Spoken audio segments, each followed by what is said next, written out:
Morning, everyone. I'm Chang-Bin. Thank you for the introduction. You pronounced it right. I'm from Seoul National University, and today I will introduce my work at Merle. Why does music source separation benefit from cacophony? This work was done with my amazing advisor, Jonathan Roux and Gordon Wichern and François Germain. So let's get started. Yeah. Uh, Random mixing of isolated sources has been used as a fundamental data augmentation method for speech or general sound separation. For such kinds of tasks, generated mixtures will sound natural in most of the case. But in music source separation, random mixing also a very powerful training method, but it makes less sense. Say if we sample vocal from song A, sample bass from song B, and we sample drums from song C to make a mixture, will it sound like real world music? So first, let's take a listen.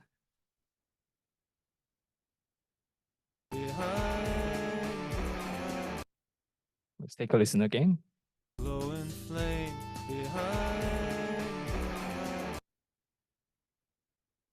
Although it's very short example, you may have noticed that it is nothing like everyday music that we listen from Spotify.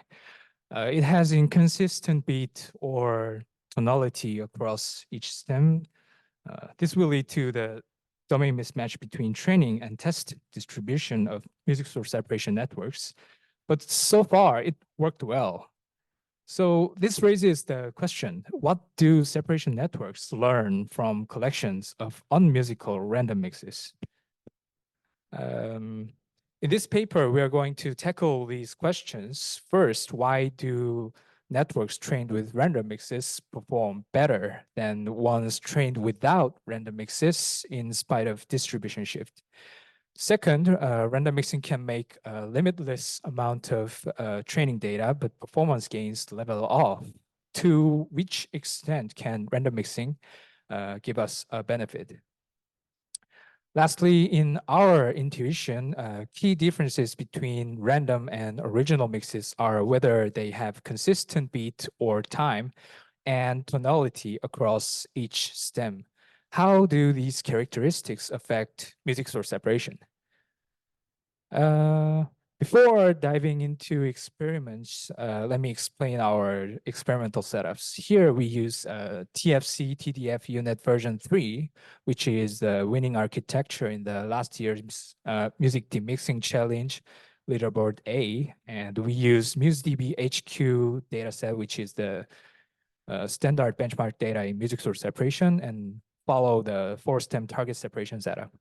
And also we train models with the batch size of 4 until 470,000 iterations. Thereby, each model will see about 2 million different random mixes during training. This number will be used later, so please keep this in mind. And the first topic that we would like to discover is, should we include original mixes at all during training? In this experiment, we introduced the variable p, which is a probability of using original mixes in the sampling process of a data loader. So the p equals 0 model here, you can see the leftmost point in the figure is a model trained with random mixes only, and the p equals 1 model, which is the rightmost point in the figure, is a model trained with original mixes only.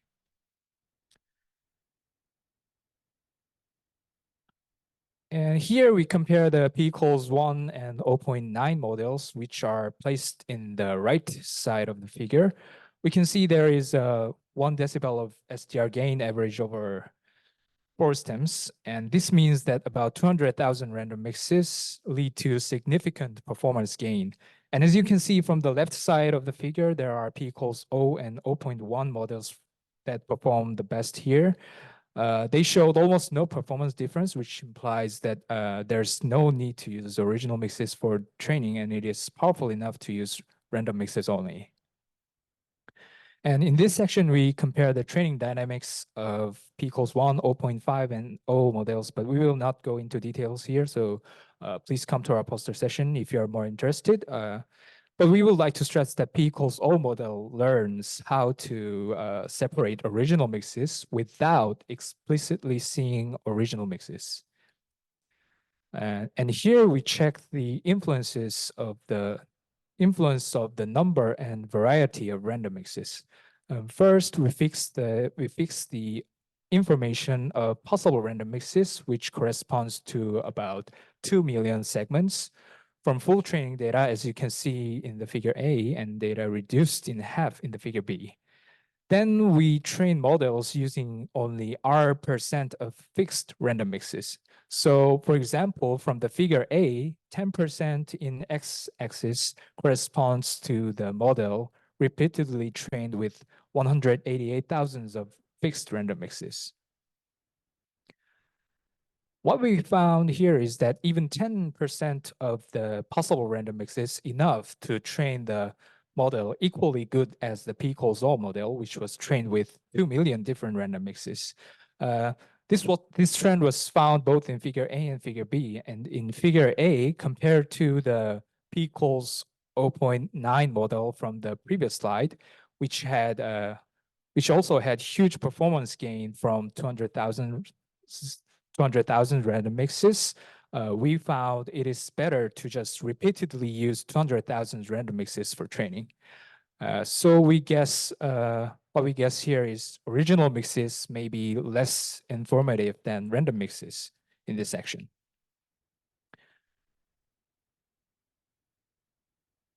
And one more interesting thing that we found here is that 3% of random mixes obtained from the whole training data set, which corresponds to 90 hours of random mixes, performs better than 100% of random mixes obtained from reduced data pool, which corresponds to 3,000 hours. This implies that the diversity or novelty of random mixes matters for the final performance. And here we did an experiment with modified evaluation sets with timing shift and pitch shift of each stem so that each test samples can have inconsistent beat and tonality between stems.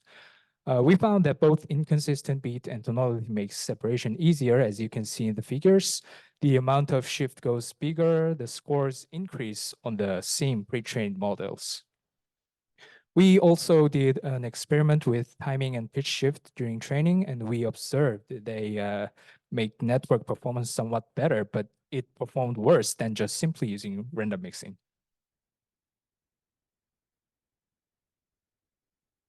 And until now, random mix was done on a short chunk level, but here we apply random mix on song level to make 86 beat and tonality inconsistent songs.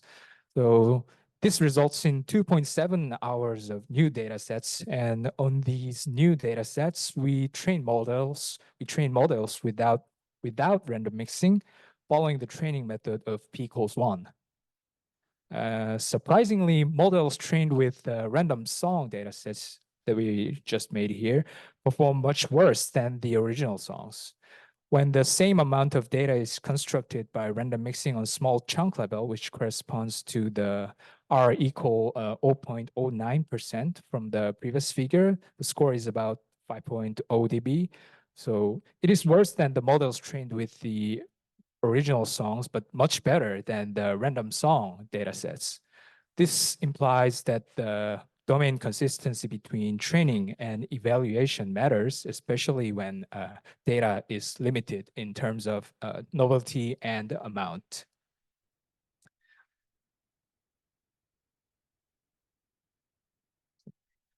With that in mind, I would like to briefly introduce two previous work on other music source separation fields, which focused on vocal harmony separation. They showed conflicting findings on random mixing with each other. The first one was presented at the 2021 Interspeech, and they found random mixing did not work well on their small data set settings. And the other one is actually my work presented at the last year ICAS. What I found is that random mixing worked well if the amount of data is much larger. So maybe the finding that we found here in this paper, that domain consistency matters when data is limited, could explain why there were two conflicting findings on vocal harmony separation. As conclusions, back to the first research question, we still consider it is not perfectly clear why random mixes are better than original mixes, but possibly it's because of data diversity. The figure here is the t-SNE plot of clap embedding is extracted from random mixes and original mixes, and you can find that the orange original mixes are actually placed all over the random mixes. And for the second question, we found that about 10% of possible random mixes are equally good as 100%. And we also found that the size of data pool where random mixes come from is more important. And for the last question, we concluded that inconsistent beat and tonality makes separation easier. Thank you for listening. Any questions?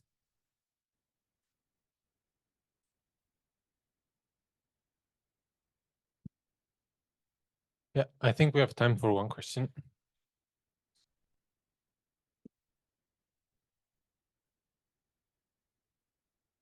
Thank you very much for your talk.